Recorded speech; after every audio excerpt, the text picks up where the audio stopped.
બોલે છે, ક્યાં રહે છે? કોણ બોલે અને તને કોણ બોલાવે? આ સમજ સદગુરુની શાનમાં. માટે અંતરપટ છે, આડો પડદો છે, એને આગો ખેવી નાખ અને પછી ધરા તપાસી લે તું ધ્યાનમાં. અખંડ ધારા કે અમૃત વર્ષે શું ફરે તું ફેલમાં? આ નામ છે ને એનો મોટો આધાર છે. નામ આરાધે નિરખી લેજે. આ મુનિ બેઠો મહામેલમાં. મહામેલ એટલે આ શરીર નથી, આમાં નથી બેઠો, આ બોલવા વાળો બહાર છે.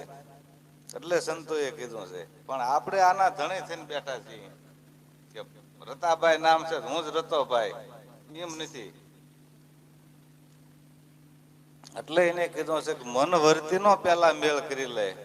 અજબ સતા તારા આપમાં. દાસ બળદેવ ગુરુ સવારામ શરણે આ ઝુકતી મળી મને જાપમાં. આ અજંપાની જાપની એવી તાકાત છે ભાઈ. આપણે ખેડ છે, નકરું વાવી દીધે કઈ થઈ જતું નથી. એની માહે કેટલી મહેનત કરી.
કી જય.